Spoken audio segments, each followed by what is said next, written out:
மழை வர போதுங்கிற விஷயத்த நம்ம ஒரு ஆள் முக்கூடல் பள்ளுங்கிற ஒரு நூலில் சொன்னாங்க. ஒரு புலவன் சொன்னா, எப்படி நேற்றும் இன்றும் கொம்பு சுற்றி காற்றடிக்குதே, மலையாள மின்னல் ஈழ மின்னல் சூழ மின்னுதே, சேற்று நன்று சேற்றை குலை தேற்றடைக்குதே, கேணி நீர்ப்படு சொரித்தவளை கூப்பிடுகுதே, மழை தேடி ஒரு கோடி வானம் பாடி ஆடுதே, ஆற்று வல்லம் நாளை வர தோற்றுதே குறி. மழை வரப்போது எப்படி கண்டுபிடிக்கலாமா? ஆற்று மண்ணில் காலை வச்சோம்னா, ரிவர் ஆற்று மண்ணில் காலை வச்சோம்னா, மண் இருக்கான்னு கேட்கக்கூடாது, இருக்கு. காலை வச்சோம்னா கால் புதஞ்சிச்சுன்னா தண்ணி கீழே போகுதுன்னு அர்த்தமா. முதல்ல அண்டர் வாட்டர் தான் போகும். ஆற்று வெள்ளம் நாளை வர, மழை வரப்போகுது. மழை ஆழ மின்னல் ஈழ மின்னல் சூழ மின்னுதே, மேற்க மின்னல் விட்டுனா மழை வரப்போகுதுன்னு அர்த்தம். நேற்று மின்றும் கொம்பு சுற்றி காற்றடிக்குதே, இப்படி சுழி மாதிரி காற்றடிச்சுன்னா அதில் மழை வரப்போகுதுன்னு அர்த்தம். கேணி நீர்ப்படு சொரித்தவளை, ஃப்ராக் சொல்கிறோம்ல, அது விடாமல் கத்துச்சுன்னு வச்சுக்கோங்க. இது இந்த தவளை, மழை வரப்போகுதுன்னு அர்த்தம். நண்டு நண்டு பார்த்துருக்குதான்னு தெரியல, அது நான் நண்டு பொரியல் சாப்பிட்ருக்கேன்னு சொல்லக்கூடாது. நண்டு இந்த போகக்கூடிய வரப்பில் நடந்து போகிறப்ப சின்ன வலை இருக்கும் போட்ட, அதில் மண்ணை குழச்சி அப்படி பூசுதுன்னு வச்சுக்கோங்களேன், அப்போ மழை வரப்போகுதுன்னு அர்த்தமா. ஏன்னா தண்ணி உள்ளே போயிடக்கூடாதான். நண்டுக்கு தெரியுது, தவளைக்கு தெரியுது, காக்காவுக்கு தெரியுது, நமக்கு டிவியில் யாராவது சொன்னாதான் தெரியுது. சுனாமி முதல்ல இந்த இந்த தமிழ்நாட்டில் தாக்குறப்ப மெரினா பீச்சில் வேடிக்கை பார்க்க போய் 500 பேர் செத்து போயிட்டாங்க. என்னது அப்படின்னு போய் பார்த்துருக்காங்க. ஆனால் வேதாரண்யத்தில் மான் சரணாலயத்தில், மான்கள் சரணாலயத்தில் ஒரு மான் கூட சாகலைங்க. முதல் நாளே கிளம்பிருச்சுங்க. பறவைகள் சாகலை, கூட்டம் கூட்டமாக ஊருக்குள்ளே வருது. ஒன்று தெரிஞ்சுக்கங்க, ஏதாவது ஒரு மாறுதலான ஒரு விஷயம் வந்துச்சுன்னா இயற்கை நமக்கு முன்னறிவிப்பு கொடுக்குன்னு அர்த்தம், வார்னிங். சீனாவில் எலிகளோ கரப்பாம்பூச்சியோ விடாமல் போயிட்டே இருந்துச்சுன்னு வைங்களேன், அப்போ பூகம்பம் வரப்போகுதுன்னு அர்த்தமா. ஏன்னா தரையில் வைப்ரேஷனை கண்டுபிடிக்குமா அது. இது நமக்கெல்லாம் தெரியணும். நம்ம வாட்டுக்கு மிதிக்கப்படாது, கரப்பாம்பூச்சியை கொள்றதுக்கு இப்போ கண்டுபிடிச்சிட்டோம் அப்படின்னு. அதுவே தப்புங்க. சுற்றுப்புற சூழலியல் படி என்ன தெரியுங்களா, அதன் வாழுமிடத்தை விடக்கூடாது, அதனுடைய வாழுமிடத்தில் நம்ம போகக்கூடாது, உள்ள அதில் தலையிடவே கூடாது. யானை வீட்டுக்குள் புகுந்தது, அதுக்கு என்ன வீடு இல்லாமலா புகுது, அது இடத்துல வீடு கட்டிவிட்டோம். சென்னையில் வெள்ளம் வந்து படாத பாடுபட்டாங்க போடாண்டு. அந்த நேரம் நான் போய் மாட்டிக்கிட்டேன். என் பொண்ணு வீட்டில் போயிருந்தேன், ஒரு கல்யாணத்துக்காக போயிருந்தேன். என் பொண்ணு வீட்டு மேடவாக்கத்தில் இருக்குது. அப்புறம் தான் தெரிஞ்சு அது பள்ளவாக்கம் அப்படின்னு. அம்புடு தண்ணி, என் இனோவா கார் மிதக்குது, அவ்வளவு மழை. இப்போ என்னடான்னு யோசிச்சுக்கிட்டு இருக்கேன். அப்போது ஒரு மீம்ஸ் போடுறேன், ஒருத்தன் கழுத்தளவு தண்ணி வீட்டுக்குள்ளே. அதுலேருந்து ஒருத்தன் சொல்கிறேன், இந்த பிளாட்டு வாங்கினப்ப 10 அடியில் தண்ணின்னு சொல்லி விற்றாங்க, மேலையா கீழையான்னு சொல்லாமல் விட்டாங்க. இப்போ கழுத்தளவு தண்ணியில் நான் நின்றுக்கிட்டு இருக்கேன். ஏரிக்குள்ளே போய் வீட்டை கட்டிவிட்டு வீட்டுக்குள்ளே தண்ணீர் பூந்தன்னு சொல்லாமா? கண்மாயில் போய் வீடு கட்டிவிட்டு வீட்டுக்குள்ளே தண்ணீர் பூந்துன்னு சொல்லாமா? உயிரினங்கள் வாழணும், பகுத்துண்டு பல்லுயிர் ஓம்புதல் நூலோர் தொகுத்தவற்றுள்ளாம் தலை. நான் திருவள்ளுவன். ஐயா பாரதியினுடைய வாழ்க்கையில் நீங்கள் பார்த்துருப்பீங்க, கேள்விப்பட்டிருப்பீங்க. அவங்க குழந்தைக்கு உடம்பு முடியல, அந்த குருணை அரிசி வாங்கி வச்சுருக்காங்க, கஞ்சி காய்ச்சி கொடுப்போம்னு. அவங்க உள்ளே போய் அடுப்பு பற்ற வைக்க போகிறாங்க. அந்நேரம் பார்த்து இவர் அந்த குருணையை பூரா அள்ளி சிட்டுக்குருவிகளுக்கு வீசிட்டார் அமுட்டியும். அந்த அம்மா வந்தோடனே கேட்குறாங்க, என்னங்க நீங்களும் நானும் பசி தாங்குவோம், குழந்தைகள் தாங்குமா, இப்படி போய் சிட்டுக்குருவிக்கு வீசலாமா? என்ன சொன்னார் தெரியுங்களா? இப்படி அவங்கள இப்படி பிடிச்சிக்கிட்டு, செல்லம்மா உனக்கு நீ நானும், எனக்கு நீயும் இருக்கிறோம், நம்ம குழந்தைகளுக்கு நம்ம இருக்கிறோம், இந்த குருவிகளுக்கு யார் இருக்கிறார்கள்? நாம் இதை பாதுகாக்கலைன்னா யார் பாதுகாப்பா?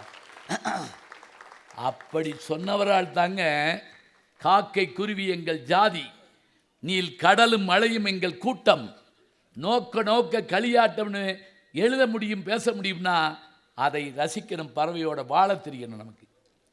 சலீம் அலின்னு ஒருத்தரை பற்றி கேள்விப்பட்டிருக்கீங்களா? நான் மட்டும் சும்மா கேட்பேன், நீங்கள் ஒன்றும் கவலைப்படாதீங்க.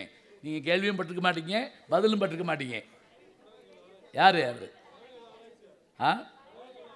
பறவைகள் ஆராய்ச்சிக்காரர், குறிப்பாக சிட்டுக்குருவியின் வீழ்ச்சி ஞாபகம் வச்சுக்கோங்க.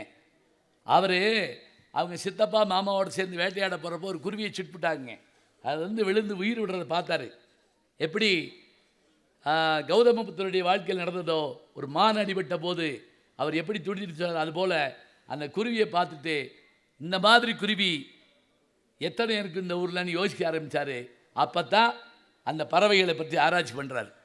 அந்த வாழ்க்கை வரலாறு படித்து பாருங்க. அதே போல் ஜிம் கார்பெட்னு ஒருத்தருங்க, ஜிம் கார்பெட் ஞாபகம் வச்சுங்க. சும்மா எழுதி கூட வைங்க, நீங்கள் நோட்ஸ் கூட எடுக்க மாட்டீங்க. இப்போ ஏதாவது கேட்டோம்னா கூகுளில் பார்த்துக்கலாம் விடுங்க. முந்தியெல்லாம் மாதா பிதா குரு தெய்வம், அது பழசு. மாதா பிதா குரு கூகுள் தெய்வம், சரியா? எது கேட்டாலும் கூகுளில் பார்த்துக்கலாம். அப்படி இல்லைங்க, கூகுளில் பார்க்குறது போக நமக்கு சிலது தெரியணும். புலிகளை பற்றி அவர் எழுதுகிற போது அந்த ஜிம் கார்பெட் தமிழில் அது வந்திருக்கு, காலச்சுவடு பதிப்பகம் வெளியிட்டிருக்காங்க. தீஜா ரங்கநாதன் மொழிபெயர்த்திருக்கிறாரு. அதில் பார்த்தீங்கன்னா புலியை நம்ம வந்து அது கொடூரமானது அப்படின்னு சொல்கிறோம். அதனுடைய வாழ்க்கை முறையை பற்றி சொல்கிறார். ஒரு ஆட்கொள்ளி புலி, புலிக்கு இறை மனுஷன் கிடையாதுங்க. அது ஏதாவது ஒரு நோயால் பாதிக்கப்பட்டிருந்தா வெறி பிடிச்சி தான் கடிக்குமா. எப்படி வெறி நாய்க்கு வெறி பிடிச்சா கடிக்குதுல்ல, அதுபோல் அது எதனால் வருமா, பெரும்பாலும் முள்ளு குத்தி இருக்குமா, அல்லது அது சாப்பிட்ற அந்த உணவில் புலிகிட்ட ஒரு குணம் என்ன தெரியுங்களா, அதை அழுக வச்சு தான் சாப்பிடும். பாஞ்சாலி சபதத்தில் பாரதி சொல்லுவாருங்க, பாண்டவர்கள் நல்லவர்கள் 5 பேர், அவங்க யார்கிட்ட மாட்டிக்கிட்டாங்க, இந்த கௌரவர்கள் விரித்த வலையில் மாட்டிக்கிட்டாங்க. சூதாட கூப்பிடுறான், யார்? துரியோதனன். போகலாமா வேணாமான்னு யோசிக்கிறாங்க. தர்மன் சொல்கிறாரு, பஞ்சபாண்டவர்கள் எத்தனை பேர்? 5 பேர். தர்மன் பீமன் நகுலன், தர்மன் பீமன் அர்ஜுனன் நகுலன் சகாதேவன், 5 பேர். இந்த 5 பேருடைய மூத்த அண்ணன் தான் தர்மன். கூப்பிட சொன்னவர் பெரியப்பா திருதராஷ்டிரன், கூப்பிட வந்தவர் சித்தப்பா யார்? விதுரன். நம்ம போய்தான் ஆகணும். அப்படி புறப்படுறாங்க. அப்போ எழுதுகிறாருங்க பாரதி, இவங்க இவ்வளவு படித்த ஆளாக இருந்தும் இவ்வளோ அறிவாளியாக இருந்தோம், இப்படி போய் மாட்டலாமா சொல்லிட்டு ஒரு 4 உதாரணம் சொல்கிறார். நரிவகுத்த வளைநிலே தெரிந்து சிங்கம் நழுவி விழும். நீங்கள் படித்த கதைகளை பார்த்துருப்பீங்கள, நரி தந்திரம் மிக்கது எல்லாம் பார்ப்பீங்கள்ல. ஏன் நரி தந்திரம் மிக்கது தெரியுமா? அதான் நான் சொல்லிட்டேன் முதல்ல, எந்த கேள்வி கேட்டாலும் நானே பதில் சொல்கிறேன். சர்க்கஸில் நீங்கள் எல்லா மிருகத்தையும் பார்த்துருப்பீங்க, யானை, காண்டாமிருகம், மலைப்பாம்பு எல்லாத்தையும் பார்த்துருப்பீங்க. எந்த சர்க்கஸ்லையாவது நரியை பார்த்துருக்கீங்களா? சொல்லுங்கள் பார்ப்போம். சோம்பேறி மட்டும் இல்லை, சொன்னோடி கேட்காது. நரியை பழக்க முடியாது, அதனால தான் அதை தந்திரமிக்குதுங்கிறாங்க. இப்போ சொல்கிறாரு, நரி வகுத்த வலையிலே அது ஒரு திட்டம் போடுச்சு, சிங்கம் ஆற்றல் மிக்க ஒரே அறையில் கொண்டு விடும். அதுக்கு நீங்கள் கதைகள் படிச்சிங்கன்னா தெரிஞ்சு போகும். ஒரு சிங்கம் வயசாகிடுச்சு, அதுக்கு வேட்டையாட முடியல, நரியை கூப்பிடுச்சு, இந்த பாரு நீ அமைச்சராரு எனக்கு. ஐயோ வேணாம், நீ ஒரு நாளைக்கு பசி நான் எண்ணெயை போட்டு கொண்டு விடுவேன். இல்லை நீ ஒன்றும் செய்ய வேணாம், தினம் ஒரு மிருகத்தை ஏமாற்றி கூட்டு வா, நான் ஒரு அடி அடித்து நான் சாப்பிட்டு மீதியை உனக்கு தர்றேன், இந்த ஒப்பந்தம் நல்லா இருக்குன்னு சொல்லிட்டு நரி போய் முதல்ல ஒரு கழுதையை போய் பார்த்துச்சு. பார்த்து உன்னை வந்து அமைச்சராக்க போகிறாரு நம்ம காட்டுராஜா, வா. கழுதைக்கு ஆச்சரியம் தாங்களே, நம்மளே ஒரு மனுஷன் மன்னிச்சு அமைச்சர் பதவி கொடுக்குறாங்க. வந்துருச்சு. அந்த உடனே மகாராஜா எனக்கு மந்திரி, ஆமாம் வா கிட்ட வா, ஒரே அறை கழுதை செத்து போச்சு. உடனே சிங்கம் சாப்பிட போச்சு. நரி சொல்லிச்சு, மன்னா நீங்கள் அரசர், குளிச்சுட்டு தான் சாப்பிடணும், போங்க போய் குளிச்சுட்டு வாங்க. போயிட்டார். அந்த சிங்கம் போயிடுச்சு. நரி என்ன பண்ணு தெரியுமா, அது வரதுக்குள்ளே வேகமாக தின்றும்னு சொல்லி அந்த மண்டையை பிரித்து உள்ளே இருக்க மூளையை சாப்பிட்டுருச்சு கழுதைக்கு. சிங்கம் வந்தவொடனே கோவம் வந்துருச்சு, இது யார் இந்த வேலையை செஞ்சா? ஆமாம் இதில் என்ன மூளையை காணோம் அப்படின்னு இருக்கு. நரி சொல்லிச்சு, கழுதைக்கு மூளையே கிடையாது. இல்லையே, நான் கேள்விப்பட்டது இல்லையே, மூளை கிடையாது மண்ணா. இல்லாட்டி நான் கூப்பிட்டா வருமா சொல்லுங்க பார்ப்போம். நான் கூப்பிட்டு வருதுன்னா அதுக்கு மூளை இருக்குன்னு அர்த்தமா? இல்லை. இது தின்னதுக்கு நியாயம் சொல்லுது பாருங்க. நரி வகுத்த வலையினிலே தெரிந்து சிங்கம் நழுவி விழும், சிற்றெரும்பால் யானை சாகும். காதுக்குள்ளே எறும்பு போயிடுச்சுன்னா யானை துதிக்கையை தரையில் அடித்தே செத்து போயிடுமாங்க. நரி வகுத்த வலையினிலே தெரிந்து சிங்கம் நழுவி விழும், சிற்றெரும்பால் யானை சாகும். வரி வகுத்த உடற்புலியை புழுவும் கொள்ளும். அது அழுக வச்சு சாப்பிட்ற மாமிசத்தினால அதனுடைய கடவாப்பல்ல ஒரு புழு உண்டாகுமா. அது உள்ளே போய் அந்த புளியை கொண்டு விடுமா. வரி வகுத்த உடற்புலியை புழுவும் கொள்ளும், வருங்கால உணர்வோர் மயங்கி நிற்பர். சகாதேவனை காட்டு ஒரு அறிவாளி உண்டா? அந்த சகாதேவனை என்ன செய்யலாம்? நடக்கிறது நடக்கட்டும் விடு, தலைக்கு மேலே வெளில போயிடுச்சு, தானே என்ன முளை பண்ண போகிறான். இந்த உதாரணம் சொல்கிறாருங்க. ஜிம் கார்பெட் அதை எழுதுகிறாரு. ஒரு எரும மாட்டை அடித்து புலி தூக்கிட்டு போகுது. இது ஒரு காட்டை இதுக்கு பார்த்துட்டு வந்து சொல்கிறான், எப்படி எரும மாட்டை புலி தூக்கிட்டு போகும் அப்படின்னா, அதில் ஒரு காட்டுவாசி சொல்கிறாருங்க, புலியினுடைய முதுகில் ஒரு நகம் இருக்குமா, இப்படி வளைஞ்ச நகம், கொக்கி மாதிரி மாட்டலாமா. அடித்த மிருகங்களை தோளில் போட்டால் அது கொக்கியில் மாட்டின மாதிரி நின்றுக்குமா. எத்தனை பேருக்கு தெரியும்? இதை ஜிம் கார்பெட் எழுதுறாரு. இப்போ அதை புலியை தேடி போகிறாங்க. போகிற போது கூட அந்த அந்த மலைப்பகுதியில் வாழக்கூடியவர்கள் போகிறாங்க. போகிறப்ப புலியோட கால் தடம் தெரியுது. இதை பார்த்துக்கிட்டே போகிறாரு. அப்போ அவருக்கு சொல்கிறாரு, இதுதான் அந்த புலி. அது மட்டும் இல்லை, அந்த புலி வயிற்றில் குட்டியோடு இருக்குது பாருங்களேன். எப்படி சொல்கிறீங்க? இவர் கேட்குறாரு. இவர் படித்தவர், அவர் படிக்காதவர். எப்படி சொல்கிறீங்க? இந்த புலியோட கால் தடம் அழுத்தமாக இருக்குது, அதுவும் இடது பக்க கால் தடம் அழுத்தமாக இருக்குது, குட்டி இங்கே இருக்குதுன்னு அர்த்தம். என்ன அறிவுங்க!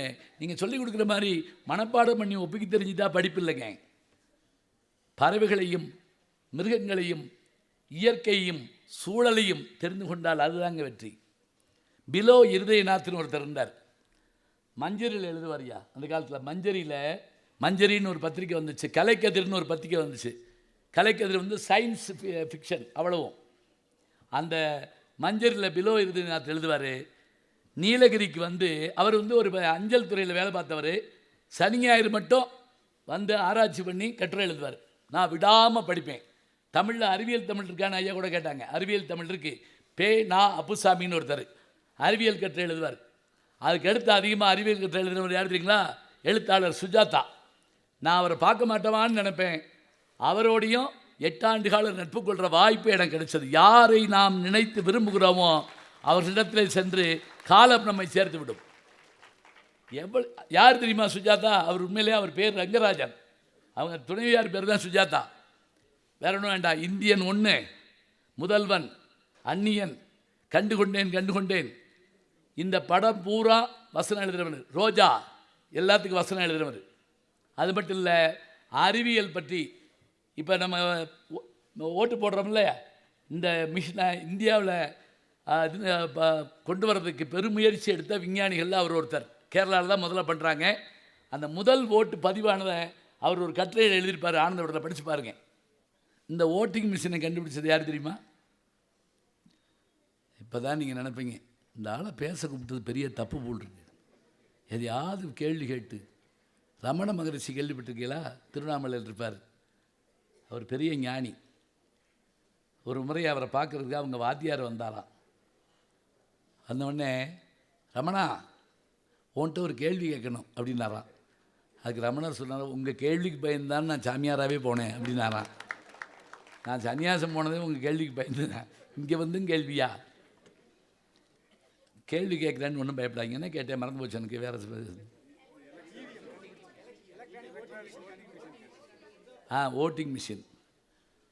ஓட்டிங் மிஷினை கண்டுபிடிச்சது யார் தெரியுமா? சரி, இன்னொன்று அதோடு சேர்த்து கேட்குறேன். ஓட்டிங் மிஷினோடு சேர்ந்து சிமெண்ட் இன்றைக்கி நம்ம பயன்படுத்துகிறோம்ல, சிமெண்ட்டை கண்டுபிடிச்சது யார் தெரியுமா? தெரியாது. சரி, பரவாயில்ல. இப்போ நான் சொன்ன உடனே அவர் யாருன்னு தெரியும். மின்சார பல்பை கண்டுபிடிச்சது யார் தெரியுமா? Thomas Alva Edison.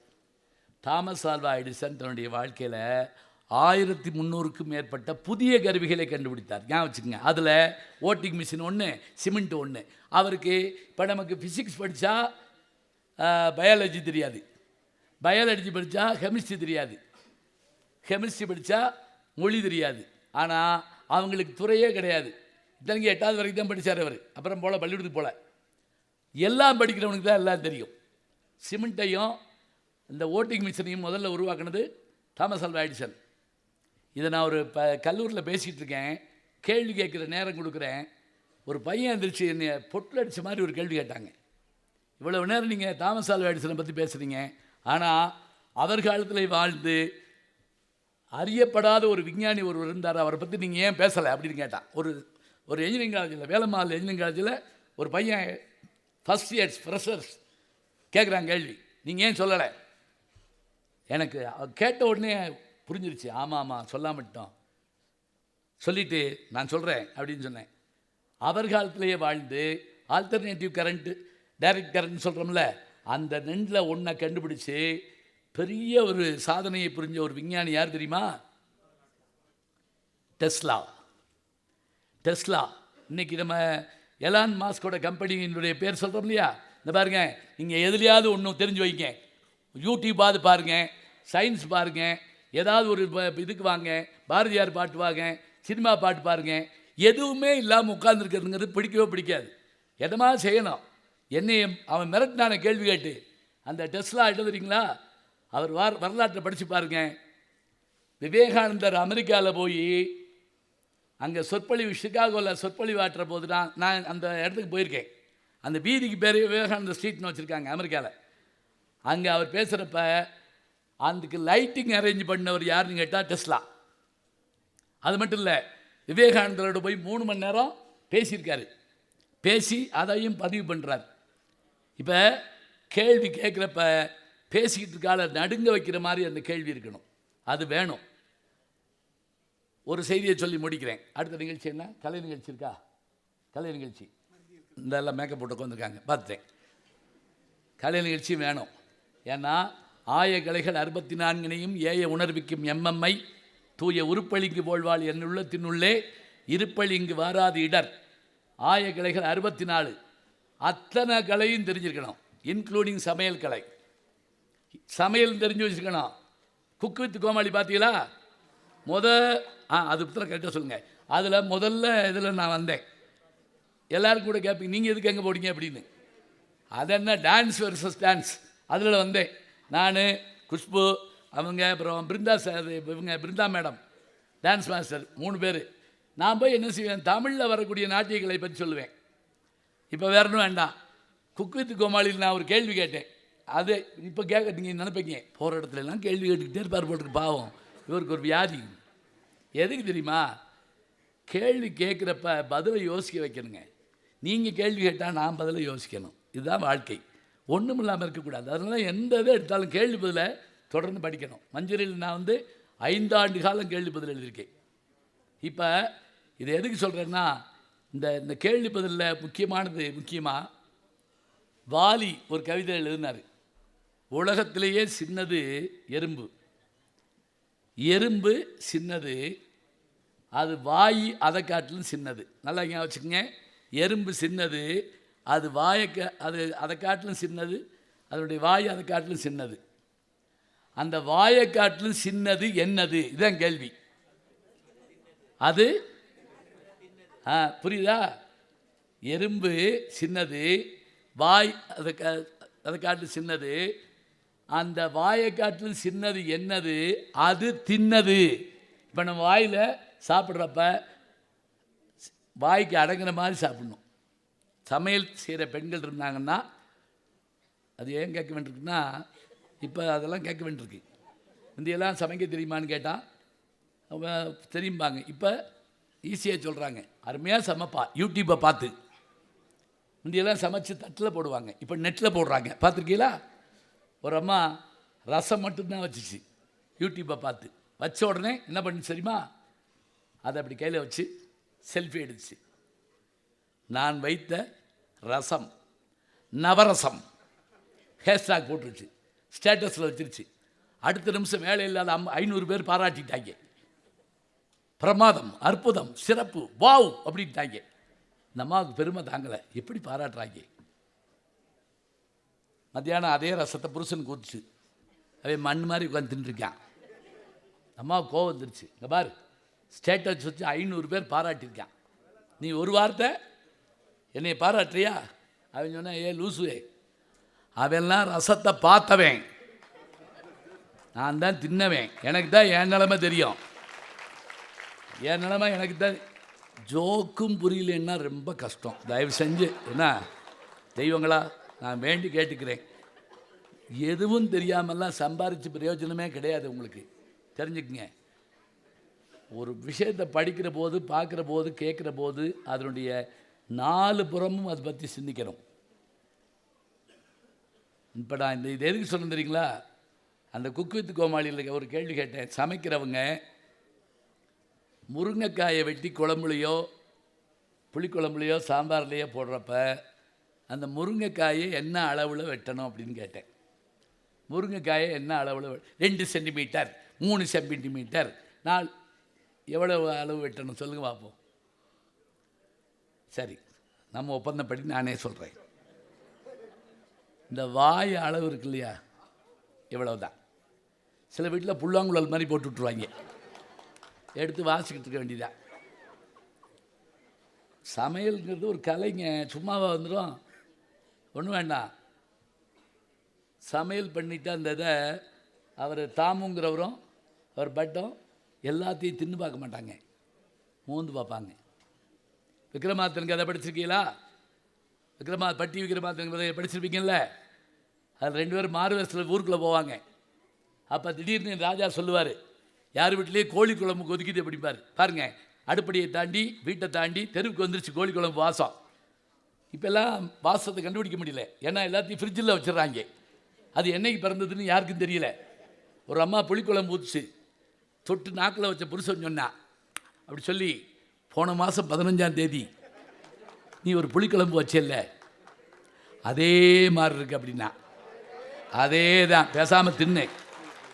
188 சீரியல் ஓடுது, ஒத்த மனுஷி பாப்படா உனக்கு புளிக்குழம்பு வைப்படா. அப்போ கோழிக்குழம்பு வாசம் வருதுன்னு சொல்லி விக்ரமாதித்தன் சொல்கிறார். கூட வந்த மந்திரி சொன்னார், மந்திரி அவரை காட்டில் புத்திசாலி, கோழி குழம்பு வாசம் அடிக்குதுன்னு சொல்கிறாரு. அவர் சொல்கிறாரு, மன்னா உப்பு இல்லாமல் கொதிக்குது அப்படிதான். அந்த வாசத்தை வச்சு அதில் உப்பு குறையாக இருக்குதுன்னு கண்டுபிடிக்கலாம். இப்போ நீங்கள் அந்த சமையல் நிபுணர்கள் 40 பேர் சாப்பிட்டாங்கன்னா என்ன ஆகுது, மோந்து பார்த்து கண்டுபிடிப்பாங்க. காரம் கூட இருக்குது, அதே மாதிரி இது உப்பு கம்மியாக இருக்குது, கண்டுபிடிக்கலாம். கிராமத்தில் ஒரு ரகசியம் சொல்கிறீங்களுங்க, கோழியை திருடிட்டு போய் திருட்டு கோழி சமைக்கிறவங்க உப்பு போடாமல் சமைப்பாங்க. ஏன் தெரியுமா? உப்பு வாசம் வந்துச்சுன்னா கோழிக்காரன் தேடி வந்துருப்பான். இது எப்படி உங்களுக்கு தெரியும்னு என்னைய கேட்கக்கூடாது. நான் கோழி பிடிச்சதில்லை, படிச்சிருக்கேன். இன்னும் ஒரே வருது, விக்ரமாதித்தன் எல்லா சாதனையும் பண்ணி நிறைய கல்யாணம் பண்ணுவார். அது நம்ம தப்புன்னு சொல்ல முடியாது, அந்த காலத்து வழக்கம். ஒரு பெண்ணை பல போட்டி வைக்கிறா, எல்லா போட்டிலையும் ஜெயிச்சிட்டார். இப்போ அந்த பொண்ணு கடைசியாக ஒரு கேள்வி கேட்டான், சரி நான் உன்னை கல்யாணம் பண்ணிக்கிறேன், ஆனால் இந்த ஆனால்ங்கிறத எங்கன போட்டுன்னு தெரிஞ்சு வச்சுக்கோங்க. ஆனால்ங்கிறத எல்லா இடத்துலையும் யூஸ் பண்ணக்கூடாது. மேடையில் பேசுகிறப்ப ஆனால் எங்கன போடணும்னு தெரிஞ்சுக்கிட்டாலே நீங்கள் பேச்சாளர் ஆகிட்டீங்க. எப்படின்னு சொல்கிறீங்களா? ஒரு நண்பரை பற்றி அறிமுகப்படுறோம், என் நண்பர், இது போடக்கூடாத இடம். எப்படி பாருங்கள், என் நண்பர் நல்லவர் வல்லவர் உத்தமர், அதோடு நிறுத்தணும். ஆனால் அப்படின்னா என்ன அர்த்தம்? அவன் திருட்டு பையனா அர்த்தம், சொல்லக்கூடாது. அவன் சொல்கிறா, நீ எல்லாத்துலேயும் ஜெயிச்சிட்ட, என்ன கல்யாணம் பண்ணிக்கலாம், ஆனால் ஒரு போட்டி இருக்குது. நான் இப்போ என்னுடைய தோழிமாரோட 1000 பேரோட வருவேன், கையில் விளக்கு எடுத்துக்கிட்டு. அப்படி வர்ற போது என்னை நீ கண்டுபிடிச்சி என் கையை பிடிச்சேன்னா நான் கல்யாணம் பண்ணிக்கிறேன். நல்லா நினச்சிக்கங்க, 1000 பேர் ஒரே மாதிரி பாரதி ராஜா படத்தில் வர்ற ஒயிட் ட்ரெஸ் மாதிரி போட்டிருக்காங்க, எல்லாருமே அழகாக இருக்காங்க. சில கல்யாண வீட்டில் பொண்ணை காட்டிலும் தோழி அழகாக இருக்கும், பார்த்துருக்கீங்களா? சொல்லிக்கிட்டே இருப்போம், சரி இருக்கட்டும் அப்படின்ட்டு. ஒரே மாதிரி வர்றாங்க, கையில் விளக்கோடு வர்றாங்க. இப்போ விக்ரமாதித்தன் தன்னோட கூட இருக்கக்கூடிய அந்த வேதாளம்னு ஒன்று ஸ்பிரிட் இதுதான், அதுகிட்ட கேட்குறான், எப்படி கண்டுபிடிக்கிறது? யோசனை தான் கேட்பானே தவிர அவன் தான் கண்டுபிடிப்பான். ஞாபகம் வச்சுக்கோங்க, பூரா வேதாளம் செய்யாது. அது சொல்லிச்சு, நான் இப்போது ஒரு ஊதில் 1000 விளக்கையும் அமர்த்தி விட்டுறேன், இந்த கை விளக்கு அமர்த்தி விட்டுறேன், திருப்பி அவங்க விளக்கு பொருத்துவாங்க, அப்போ கண்டுபிடி. அதே மாதிரி ஒரே ஊது ஒரு புயல் மாதிரி அடித்து அம்பட்டி அமர்த்தி விட்டுச்சு. எல்லோரும் பரபரப்பாக இது பொருத்தி விளக்கை பொருத்துகிறாங்க.